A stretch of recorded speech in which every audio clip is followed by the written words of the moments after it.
Janet and I were married for 12 years. We have been lovers since we were 10 years old. I was never interested in college, so I got an entry-level job at Desmond Engineering as a draftsman straight out of high school.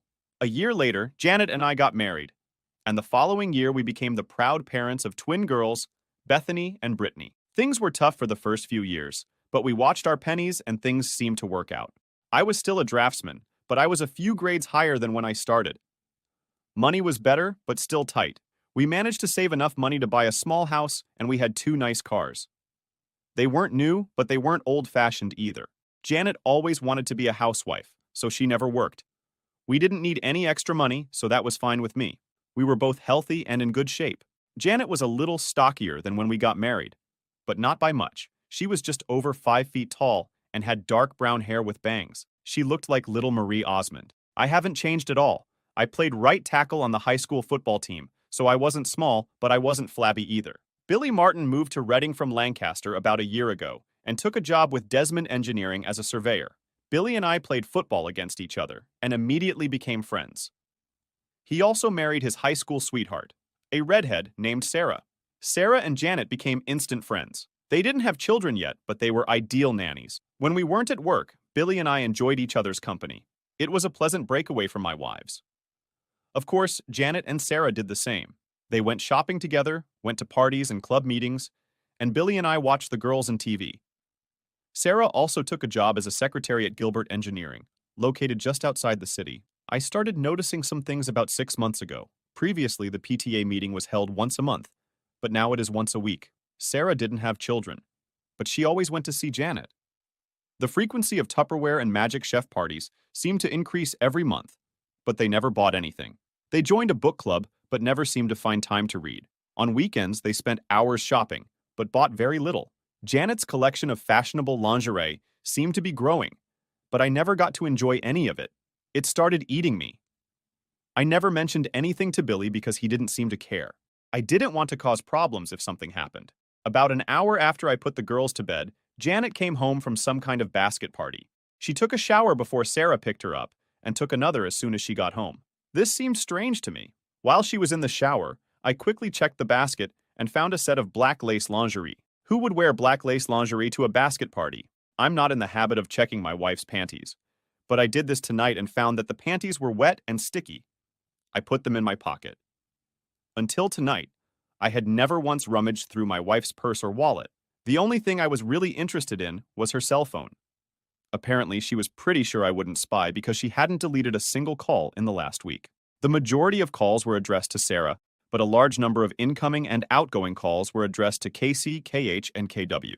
Of course, I had no idea who they were, but I quickly realized that the C stood for cell, the H stood for home, and the W probably stood for work. I checked her address book, and Sarah also had 3 numbers listed: Sarah S, Sarah H, and Sarah W. I was amazed at how well organized my wife's phone was. I looked at Sarah's work number and noticed that it had an extension. I looked at KW's number, and it was the same number as Sarah, but with a different extension. It wasn't hard to guess that Janet was calling and receiving calls from someone who worked with Sarah. It was also easy to guess that Sarah must have been the one who introduced Janet and the mysterious company, K. Gilbert. Engineering was now closed, so I took Janet's phone and called KW's number. Hello. You approach Ken Sanders' desk. I'm not at the table right now, but if you leave your name and phone number, I will contact you as soon as I can. I hung up immediately after the signal. It was too easy. John, are you going to bed? Janet simply poked her head around the doorway. I'm almost finished with this book. I'll get up as soon as I finish it if I don't fall asleep on the sofa. Of course, I had every intention of sleeping on the couch. It was a restless night.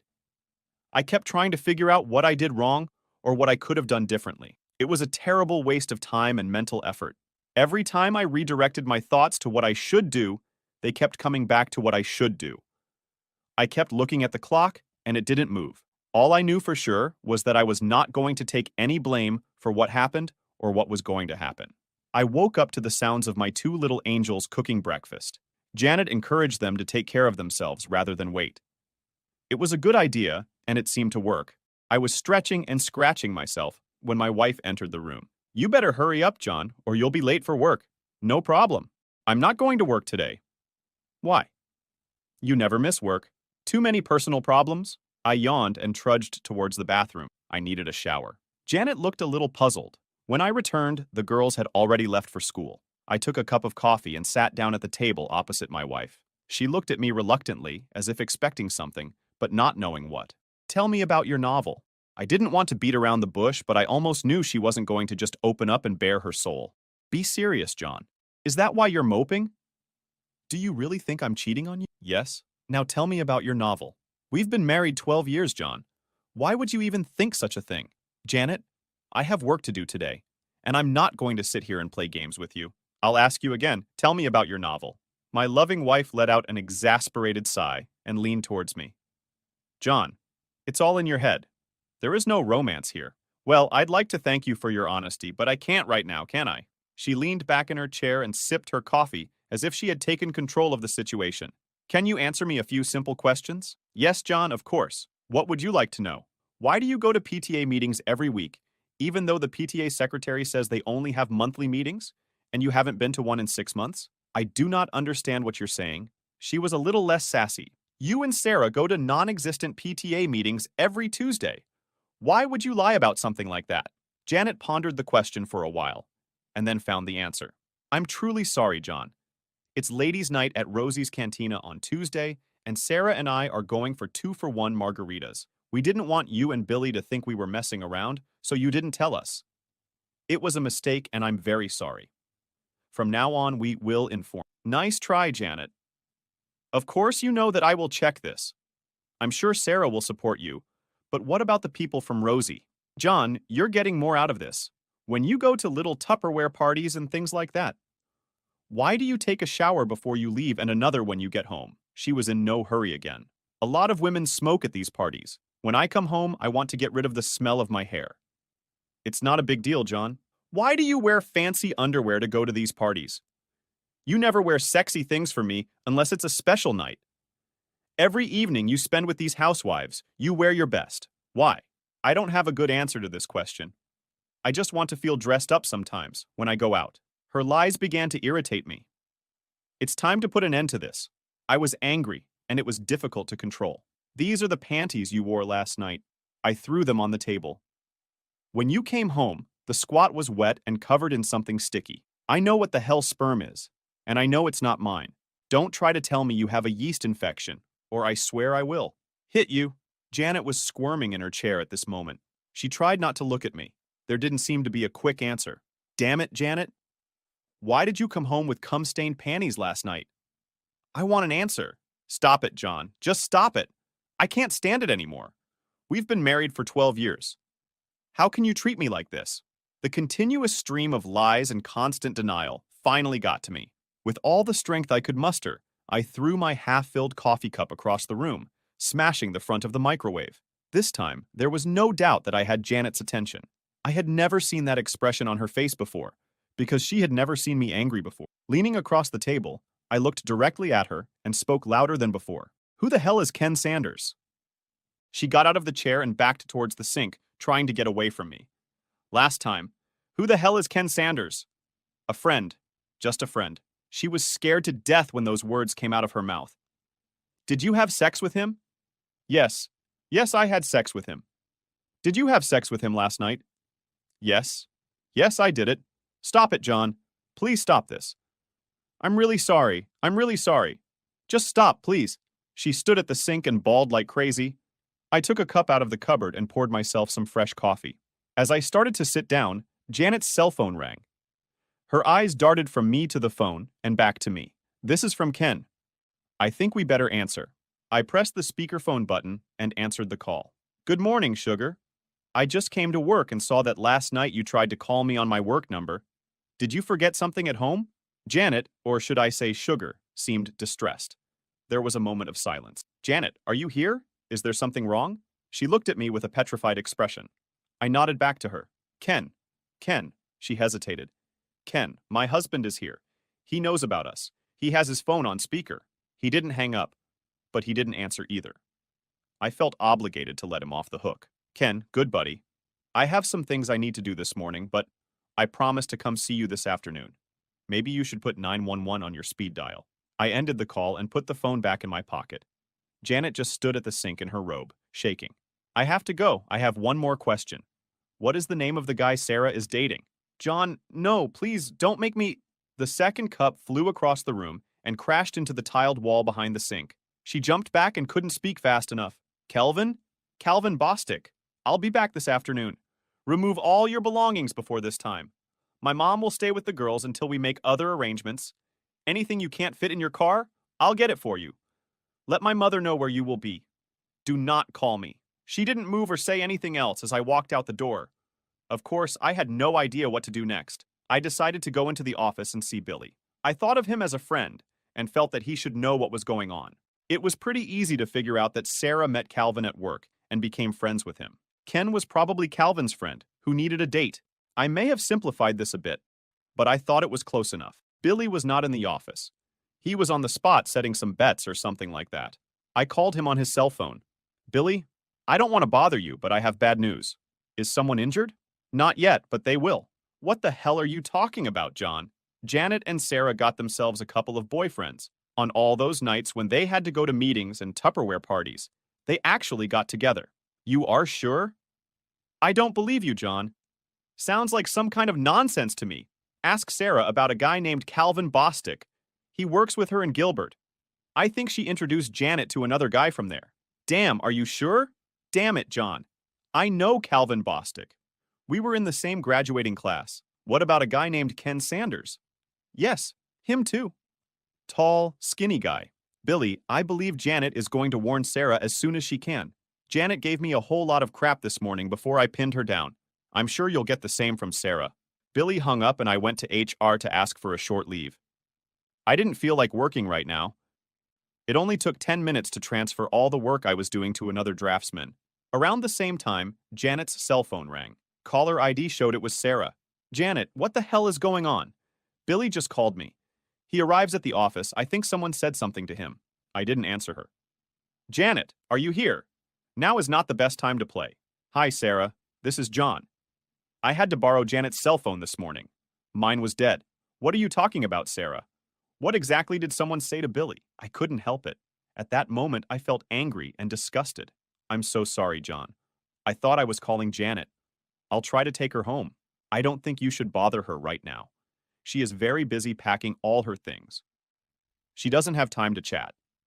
What do you mean, pack her things? She's going back to live with her parents for a while. The pause on the other end of the line was funny. I smiled as I imagined all the scenarios running through Sarah's head. I think it would be more important for you to tell Calvin that Billy is on his way. He could probably use a head start. Oh God, no, this can't be true. No, no. She hung up. This woman's nerves. We only had one credit card, so canceling it was no problem. We also had an ATM or a debit card.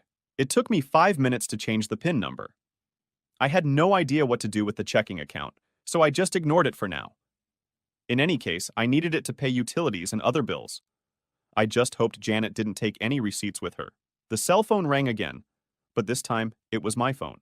Billy chased Calvin Bostic out of the Gilbert building and caught him in the parking lot. He was in jail and wanted me to tell his brother from Lancaster to come and post bail for him. I called his brother. There was nothing more I could do for Billy, so I went to Taco Bell. After lunch, I went to visit my mom and dad. I explained everything to them. Mom was more than willing to watch the girls for a while. She stayed with me during the week, and the twins stayed with them on the weekends. Now it's time to visit Ken Sanders. The guys in Gilbert's drafting department were eager to tell me about Billy's visit that morning. The drafting department overlooks the parking lot, and they saw everything that happened. Billy caught Calvin before he could get to his BMW. He threw him over the hood of one of the cars and started smashing his face. The guards followed them and tried unsuccessfully to get Billy out. Finally, one of them hit Billy in the neck with a stun gun. He wasn't home yet when they put him in the police car. They had to take Calvin in an ambulance. One of the guys showed me the office where Ken Sanders worked. It was empty. Looks like old Ken quit suddenly this morning. We walked past Sarah's desk. She wasn't there either, but it looked like she was still working there. 10 minutes later, I found out Ken's home address and headed to the parking lot. It was a small ranch with no garage. There was a white Lexus in the driveway, with the trunk and back doors open. As I approached the door, Ken Sanders came out with an armful of clothes. He dropped everything and rushed back into the house as soon as he saw me. I tripped over the things he dropped and managed to see him exit out the back as I entered. I had to laugh at his reaction. Damn, I wasn't like Billy. I was a good guy. It looked like the kind of place that would be rented fully furnished. That's why he didn't have a truck. In another 10 minutes, he would have finished and left town. I was looking forward to talking to Ken, but I didn't want to chase him. I looked around the room for anything interesting and got a few pleasant surprises. The first thing I picked up was his cell phone. It lay on the table in the living room, next to a folder containing his passport and some personal documents. There was a cute little laptop computer on the dining table. I couldn't find anything else, so I packed up the few goodies I had and left. I didn't want to do anything that could be considered criminal, so I resisted the urge to crash his car. This was beautiful. I think it was a crime to take things out of the house, but damn, he left the door open and anyone could have taken them. Unable to fully control myself, I let the air out of just one of his tires. He'd have to empty the truck to get to the spare tire, and I'm sure he'd do it with one eye on the street looking for me. I'll pick it up later. He received the message. I went into the prison to see Billy. His brother was there, and they were busy with legal matters, so I just waved and smiled at him. He seemed to have everything under control. Mom was already at home and dinner had begun. We talked for a bit, and then I took the things I bought from Ken into the office, where I kept my computer and everything. Before I could take a closer look, Beth and Britt returned from school. I decided it would be best to tell them what was going on before they asked. I didn't have a chance. Hi, Dad. What is Grandma doing here? Where's Mom? Bethany beat me to it. Your mother and I decided to take a little break from each other. She will live with her parents for a while. Brittany started to smile and Beth rolled her eyes and groaned. I win. Ha ha, I'm winning. I told you.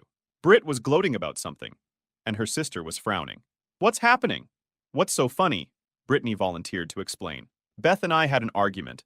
I said your mom cheated on you, and she said that would never happen. Looks like I won. I never said anything about your mother cheating. We are not stupid, Dad, and don't treat us like children. We know what's going on. I just didn't want to admit it. Britt is right. Mom is cheating on you. How did you know this?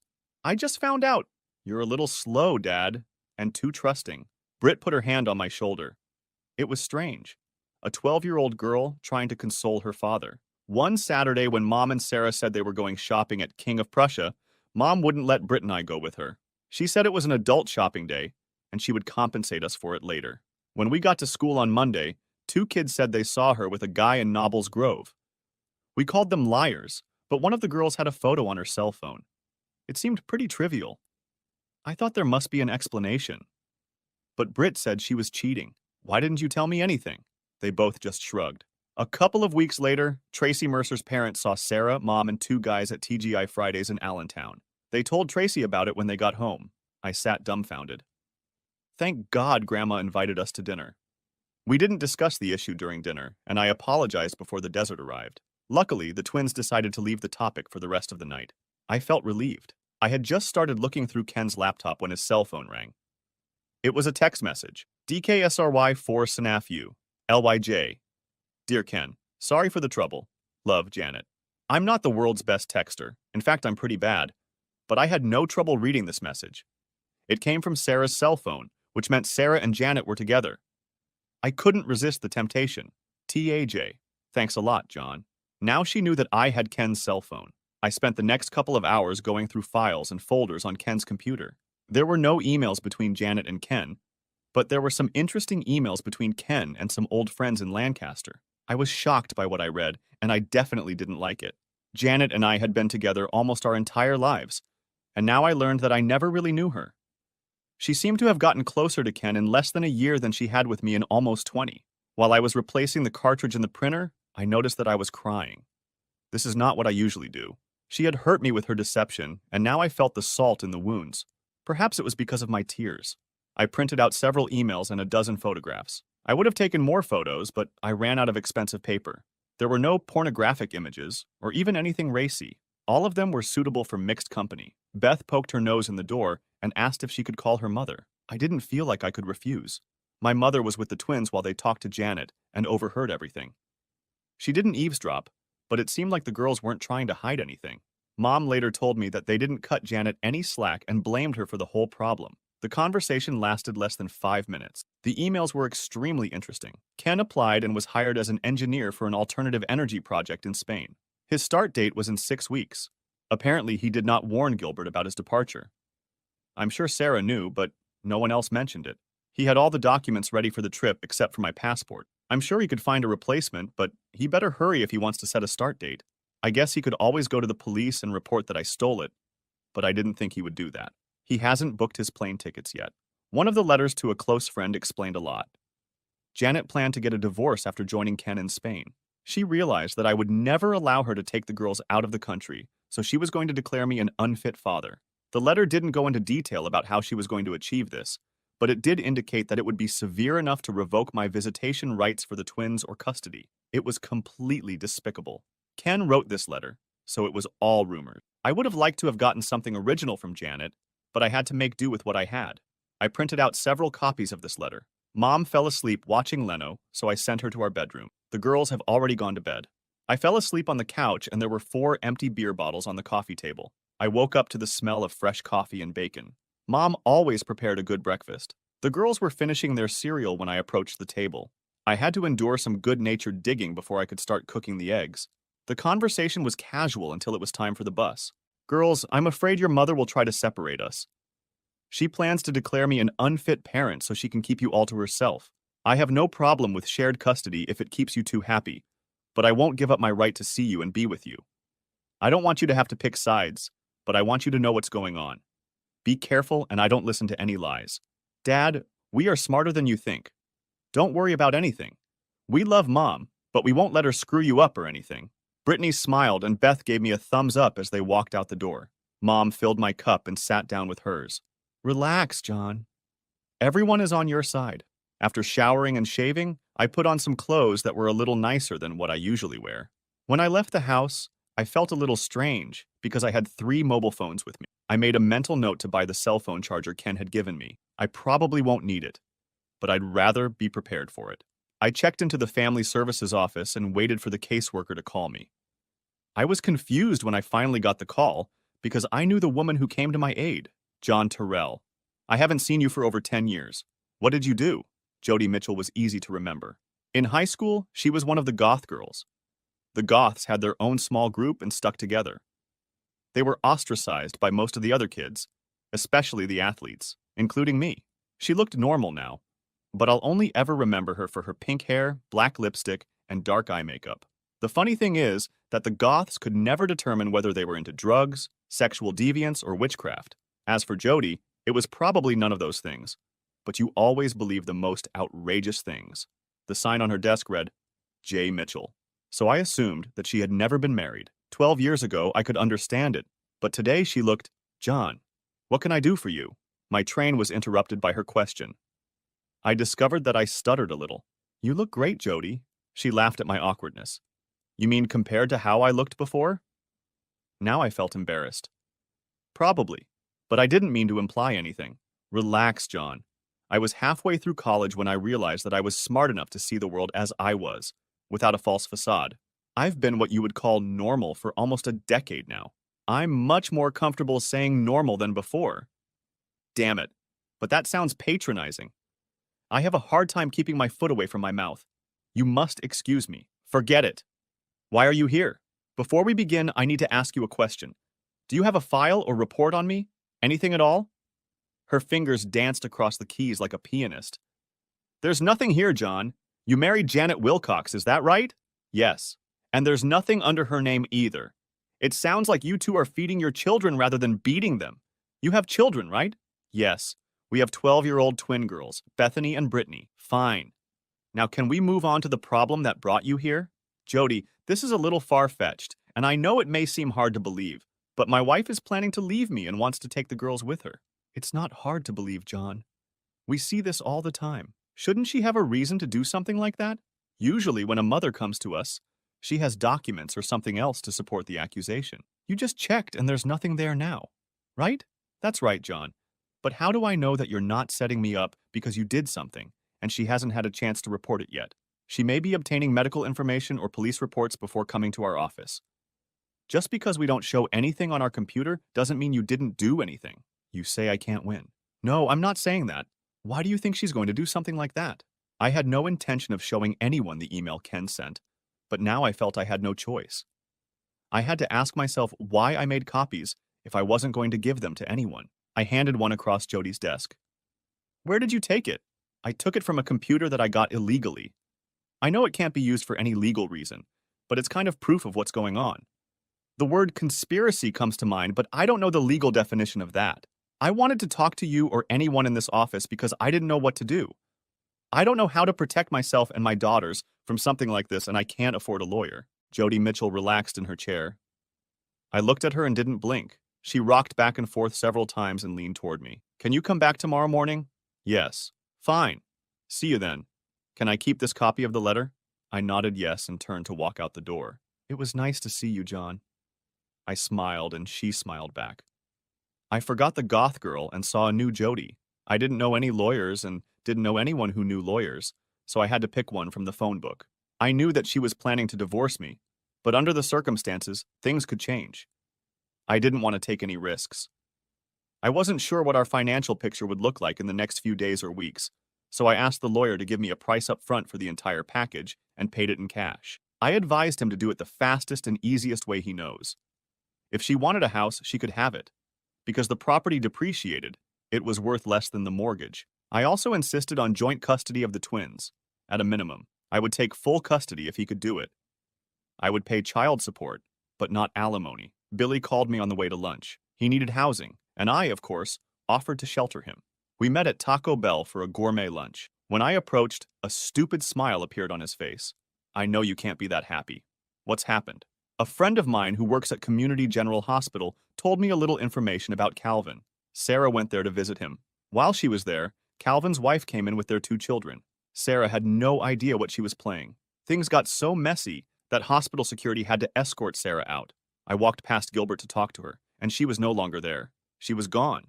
I think she should be home now, but I'm not sure. Why didn't his wife live here with him? I don't know. Why didn't he go home to his wife and kids on the weekends? I don't know that either. Honestly, I don't care. Billy took a week off from work to sort out his affairs. I didn't know where he would sleep since my mother also lived at home, but we decided that we would figure something out. He was going to go to his house to try and pick up some clothes and his personal belongings in case Sarah wasn't there. He decided he didn't want to talk to her anymore. I was on my way to see my insurance agent, but I didn't make it because my cell phone rang again. John, this is Cameron Wilcox. Can you come over for a while so we can try to figure things out? Janet is in complete despair, and her mother is not helping. Who will be there? The 3 of us and Janet's sister, Carla. I'm not sure what you're hoping to achieve, but I'll be there in about 20 minutes. It was a dark group. I took a folder of goodies with me and gave up coffee. Who wants to start? John, Janet seems to think you're overreacting. She claims that you were furious and made her say things that weren't true to calm you down. She claims she didn't do anything wrong and you have no right to kick her out. I had the distinct impression that my dear wife was telling a very embellished version of what happened to her parents. I can understand why she didn't want to admit to them that she had cheated on her, but she resented the fact that she shifted the blame onto me. What do you want me to do, Cameron? Prove she's a liar or admit I made a mistake? I'd just like to see a few facts so we can better understand the situation. What did she tell you about her friend? She claims she didn't have a boyfriend. She just had a few drinks with friends Sarah worked with and that you misinterpreted it. Cameron, she's had over 80 phone conversations with this random friend in the last month. How many times has she called you and her mother in the last month? They both looked at Janet. She looked at her feet, not at them. Is this like a random friend she meets for drinks every now and then? No one was talking when I pulled out Ken's cell phone. Carla, can you read text messages? This letter was sent to a random friend of hers right after I kicked her out. Why don't you read it to everyone? Dear Ken, sorry for the trouble. Love, Janet. Carla returned my phone. Does this sound like a casual friend? Janet covered her face with her hands. Cameron shook his head slowly. A couple of weeks ago, Janet and her friend Sarah told everyone they were going shopping at the King of Prussia Mall. The twins begged to go with them, but their mother said no. Here are some photos taken during this trip.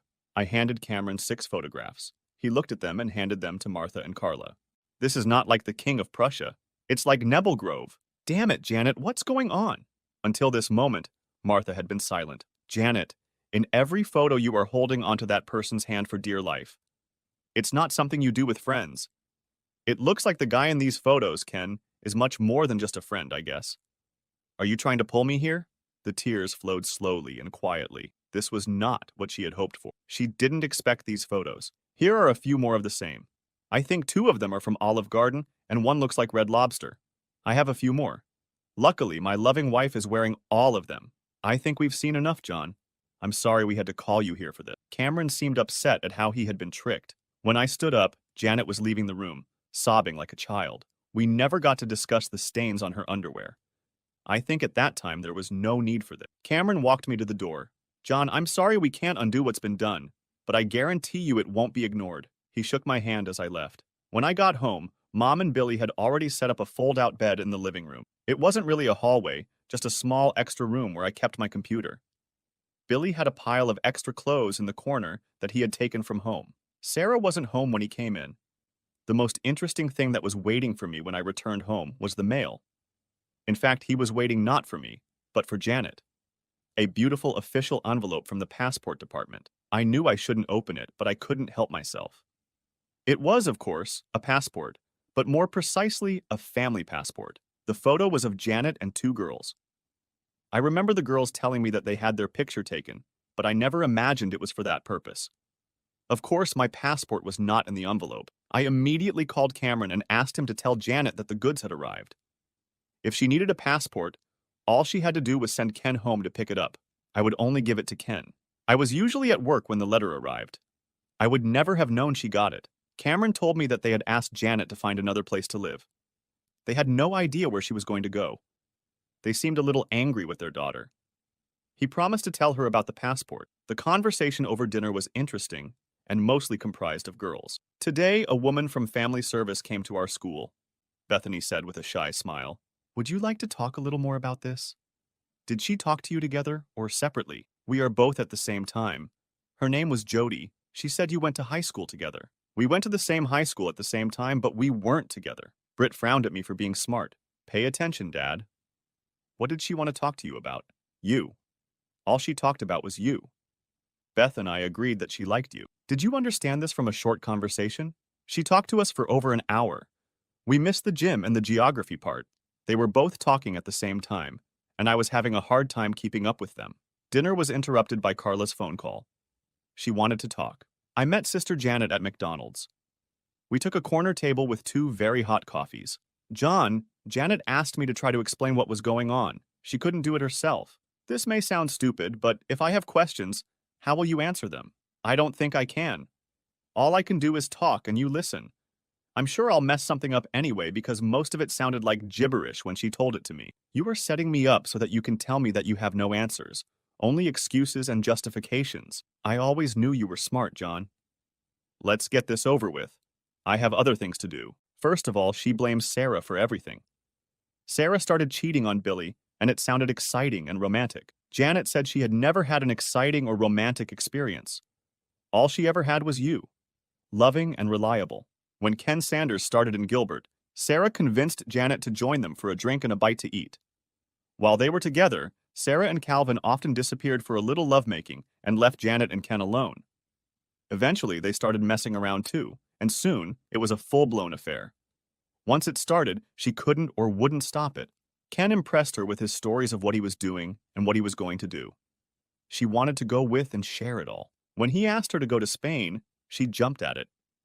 The big problem was not leaving you, but leaving the girls. She knew you would never let her take them abroad. So she was going to figure out a way to make you look bad, father. Now she knows it was a mistake. After talking with the girls, she realized that they are closer to you than to her. She decided that she would not try to have twins if you agreed to a divorce without any condition. That's all? Almost so? Yes? Fine. Tell her to go and apply. I will not dispute this if everything is as you described. Oh, John. One more thing. Janet would like to get her passport. Do you have it with you? Now everything started to become clearer. I had no idea how she planned to do this, but I suspected that she had not given up hope of taking the girls with her. They kicked and scratched all the way unless she had something up her sleeve. The family passport played a decisive role in the deal. Carla, my coffee is cold. I'm going to go home and take a hot shower. Do not call me more. John, what the hell is wrong? How did I make you angry? You know damn well what you did. Do you two really think I'm that stupid? Go back to your whore sister and tell her there is no way she can have my daughters. Since you decided to do it, help her. I'll have to ask you to never talk to my girls again. Carla was talking on her cell phone as I left Mickey D's. I can only guess who she called. I arrived at the family services office before it opened. You couldn't stay away from me, could you? Jody walked into the office with a big smile on her face and a Starbucks cup in her hand. She motioned for me to sit down and apologize for not having more coffee. I think you know that I talked to your daughters yesterday? I nodded and smiled. For some reason, I was a little tongue-tied, out of my element. I remembered that the same thing happened the last time I talked to her. Because I was with Janet my whole life, I never had the opportunity to develop any social skills with other women. Looks like I've paid for it now. Is something wrong, John? Apart from that, no. I wasn't trying to be smart. I just couldn't formulate the words. I'm so sorry, Jody. I think I'd better leave. I'm not aware of all this morning. I'll call you later. Before you go, I would like you to know that I am getting a restraining order against your wife. I can't stop her from seeing or being with the girls, but I can stop her from taking them out of state or denying you access to them. It will be delivered to her before noon. This brought a big smile to my face, but I left the office anyway. I headed to the nearest Starbucks. This coffee definitely smelled good. Until today, everything was under control. Now I felt depressed and confused. I drove around for a bit and then headed home. Billy told me that Sarah had moved back to her parents' house near Ephrata, so he was only returning to his place until he could sell or rent it out. He spent the morning at the bank, the insurance company, and the law office. He wanted to try to get some money from Gilbert, but they didn't have a company policy against fraternization. His lawyer said it will be an uphill battle. He walked past the hospital and learned that Calvin was being discharged. His wife was filling out paperwork for her discharge when she saw Billy. Before he could leave, she cornered him and carefully explained that she was trying to get Calvin to drop the charges against him. He was very surprised when she thanked him for his help. Apparently, she had been trying to fix the situation with Kelvin for several years without success.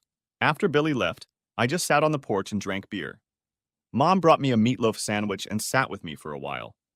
She didn't say anything, but she drank the beer. She said that Dad would come for dinner and stay the night.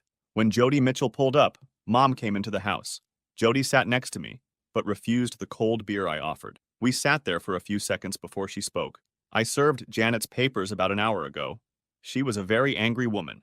By the way, she was staying with her sister. I finished the long neck that I was holding in my hand.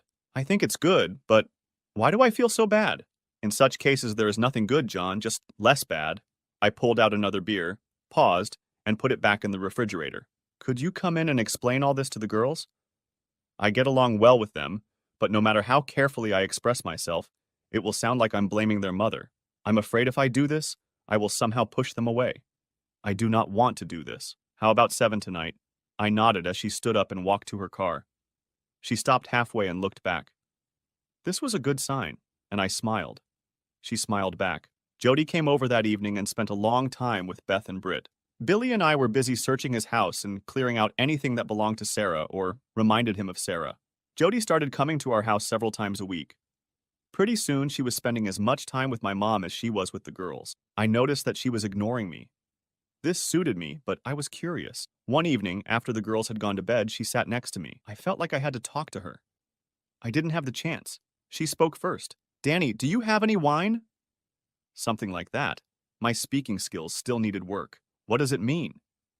I don't have anything with a cork. I have wine, but it all has screw caps.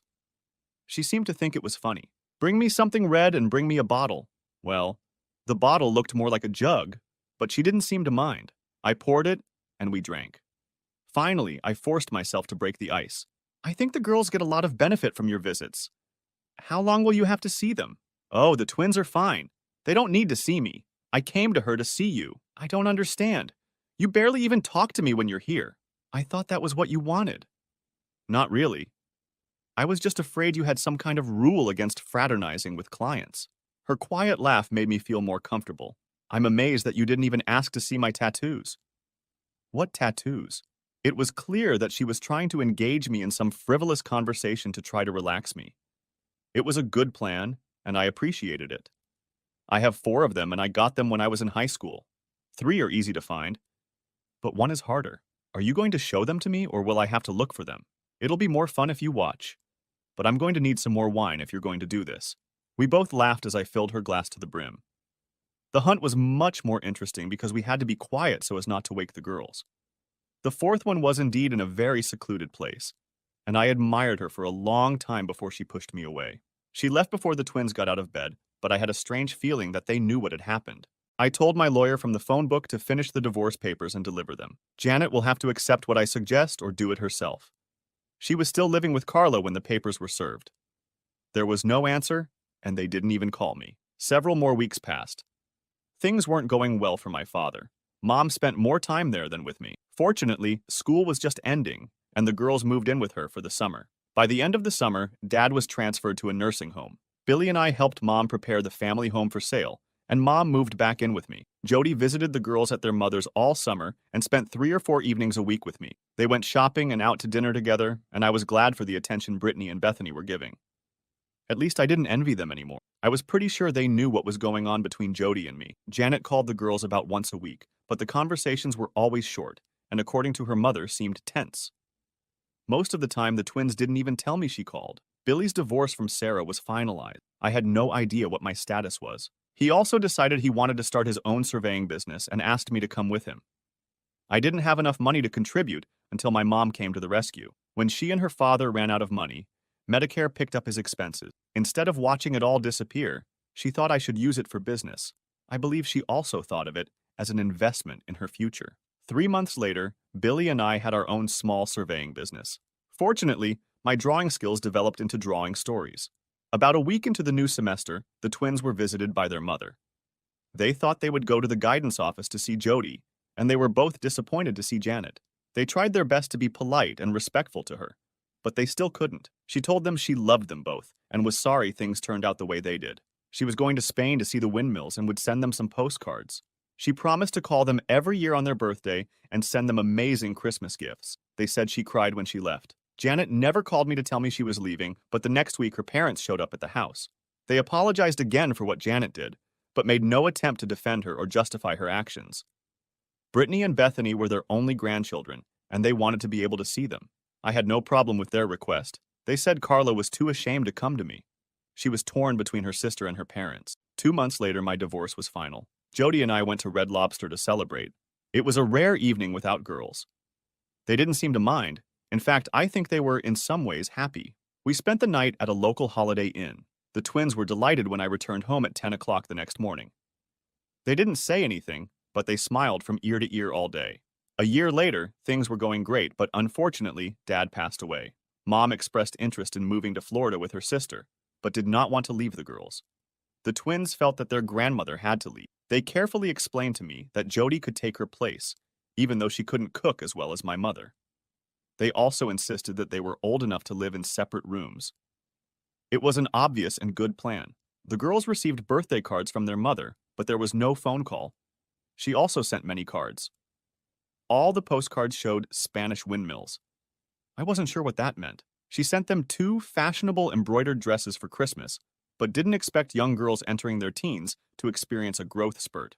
None of them seemed disappointed that the dresses were too small. Gilbert Engineering became our largest client.